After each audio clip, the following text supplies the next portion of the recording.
When you hear the name Matt Smith, most people immediately think of Doctor. That iconic bow-tie-wearing, fast-talking alien Time Lord became a global sensation, and for many it's hard to separate the man from the role. But Matt Smith is far more than just the 11th Doctor. His life, much like his most famous character, has been a journey through unexpected twists, personal reinventions, and a relentless chase for meaning. And his story. It didn't start in a glamorous London neighborhood, nor was it paved with early stardom. Instead, it began in the quiet town of Northampton, England, with a boy who didn't even want to be an actor. Before there was the Doctor, before the stage lights and red carpets, there was just Matt. A lanky, energetic kid born on October 28, 1982, in Northampton, a town known more for its shoe factories than for birthing stars. Matt wasn't dreaming of acting back then. His heart was on the pitch. From as young as he could remember, football was everything. His grandfather, a die-hard fan, ignited the passion in him. By his teenage years, Matt wasn't just playing football, he was thriving in it. He was signed with the youth teams of Northampton Town and later Leicester City, with real prospects of going professional. But life, as it often does, had other plans. At just 16, Matt suffered a devastating back injury, spondylolysis, a condition that made it impossible to continue with the demands of pro football. Just like that, his dream, the one he'd built his identity around, was ripped away. Matt later said, "It was like having the future you thought you had just taken from you. I didn't know who I was anymore." After his football dreams shattered, Matt Smith was lost. Imagine being 16, your entire identity built around one dream, and then nothing. It wasn't just the end of a career path, it was like the ground beneath his feet disappeared. At Northampton's School for Boys, Matt found himself wandering without purpose. That's when a teacher, Terry Hardingham, noticed something. Mr. Hardingham had always seen a certain spark in Matt, not on the pitch, but in the way he carried himself, his energy, his presence. One day, Hardingham handed Matt a script and insisted he try out for the school play. Matt flat out refused. Acting. That wasn't him. "I didn't want to do it because it wasn't cool. I thought actors were posers," he later admitted. But Hardingham was persistent. He kept pushing, reminding Matt that there was still something great inside him, even if it wasn't football. Eventually, Matt gave in, not because he was curious, but because the teacher wouldn't let up. And that's how Matt Smith, future Time Lord, reluctantly walked into a rehearsal room for the first time. Stepping into the world of acting didn't feel like destiny for Matt Smith. It felt awkward. He wasn't some theater prodigy bursting with passion from the first scene. In fact, those first rehearsals were marked by discomfort, hesitation, and a lingering resentment.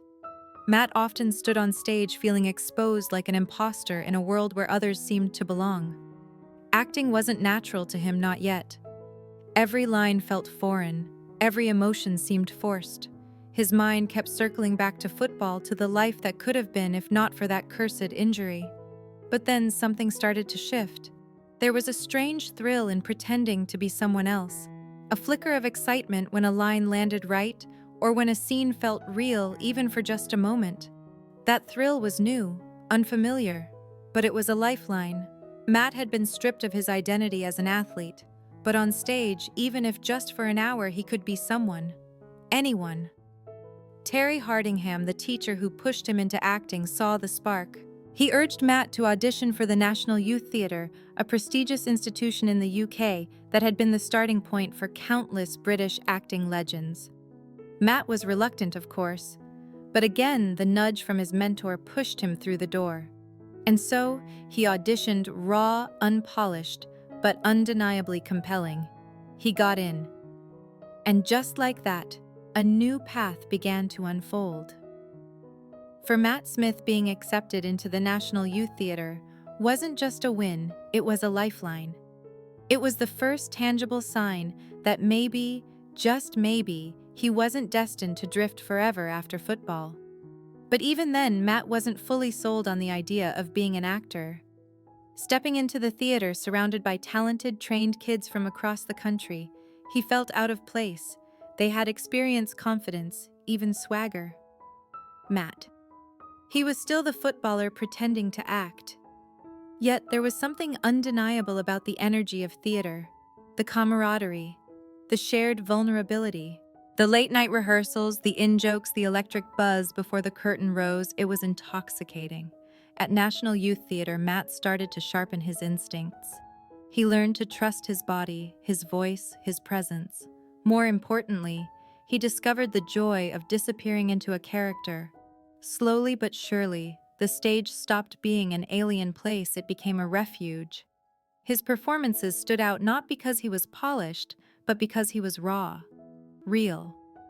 There was an edge to his acting, a sense that he was always on the verge of unraveling, and audiences leaned in eager to see where he'd take them. It was here that a director noticed him and suggested that he apply to drama school, specifically the University of East Anglia. Still reluctant, but now curious, Matt applied. He was accepted. And just like that, the boy who once thought acting was uncool was headed to drama school. The University of East Anglia wasn't exactly Hogwarts, but for Matt Smith it was a place of transformation. Here, among passionate misfits and restless artists, Matt started to piece himself back together, not as a footballer, but as a performer in his own right. At drama school, Matt found himself surrounded by people who lived and breathed theater. They talked about Brecht and Stanislavski over pints, debated monologues at midnight, and rehearsed in every dusty corner of the building. This was a new world, intense, competitive, but thrilling. Matt was still the outsider, the kid who hadn't grown up dreaming of Shakespeare or Broadway. But his rawness became his weapon. While others perfected technique, Matt brought unpredictability. His performances felt dangerous, as if anything could happen. One of his teachers once told him, "Matt, you don't just act, you combust." It was messy, sure, but it was magnetic. During his time there, Matt landed roles in classic plays from Murder in the Cathedral to The Master and Margarita. He didn't just play characters, he embodied them, body and soul. The more he performed, the more he realized this wasn't just a substitute for football. It was something deeper. By the time he graduated, Matt Smith wasn't just pretending to be an actor anymore. He was one. After graduating, Matt Smith dove headfirst into the theater world. He took on stage roles that challenged and shaped him, from the brooding Thomas Becket in Murder in the Cathedral to the surreal chaos of The Master and Margarita. Critics began to take notice. They saw a performer who didn't just recite lines but inhabited them, twisting his body, voice, and presence into whatever the role demanded. But the theater, while fulfilling, wasn't enough to pay the bills. Like many British actors, Matt knew that the real exposure, and let's face it, the money, came from television. His first major break came in 2006, when he landed a role in Party Animals, a BBC political drama about young parliamentary researchers. It was a sharp, snappy series, and Matt played Danny Foster, a clever, passionate, sometimes reckless political researcher. Audiences saw in him what theatergoers had: intensity, unpredictability, and that signature Matt Smith energy, as if the character's mind was racing 3 steps ahead of his mouth. Suddenly, casting agents took notice. Matt Smith wasn't just a stage actor anymore. He was someone to watch. And then came the audition that changed everything.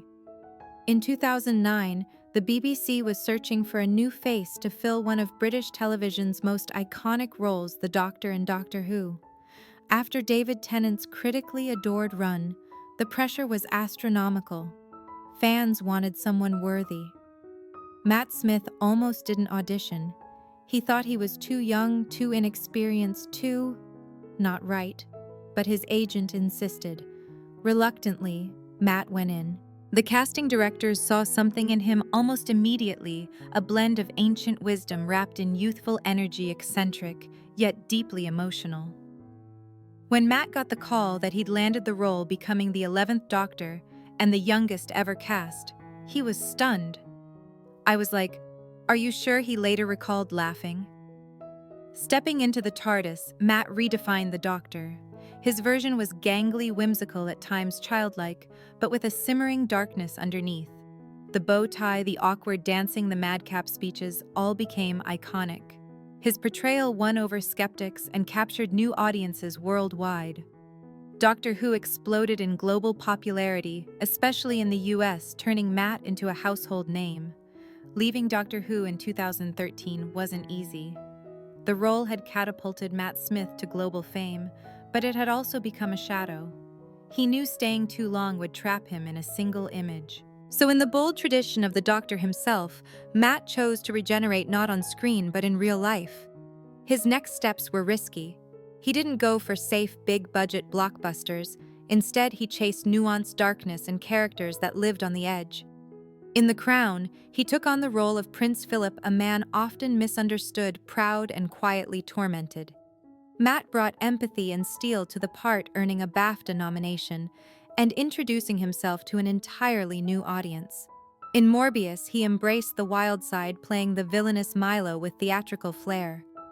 The film wasn't a critical darling, but Matt's performance was pure chaos, and critics agreed he was the best part of it. Then came Caught Stealing. Based on Charlie Huston's gritty noir novel, the 2025 film was a brutal, stylish descent into desperation. Matt played Hank Thompson, a washed-up former baseball player pulled into New York's violent underworld over a cat and a key he never asked for. Hank wasn't a hero, he was broken, panicked, and just trying to survive. And Matt, he was phenomenal. His performance in Caught Stealing was stripped of all vanity. He was bloodied, bruised, limping, gasping, vulnerable. Every punch felt real. Every scream carried history. It was Matt Smith at his rawest, and many critics said it was his best work yet. The role marked a turning point. Matt had fully shed the Doctor Who skin.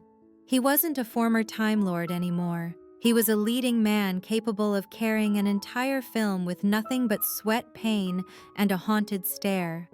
Matt Smith's journey from a sidelined footballer to the youngest ever Doctor to a battered anti-hero in Caught Stealing is not just a story of career evolution. It's a testament to reinvention. At every crossroad, Matt chose the path of risk. He didn't settle. He didn't let Doctor Who define him, nor did he allow Hollywood to box him in. Instead, he carved a path that was messy, unpredictable, but unmistakably his own. That's why Matt Smith endures, because he's never the same. Every role is a new version of himself. And as long as he keeps transforming, audiences will keep watching, wondering who will he be next.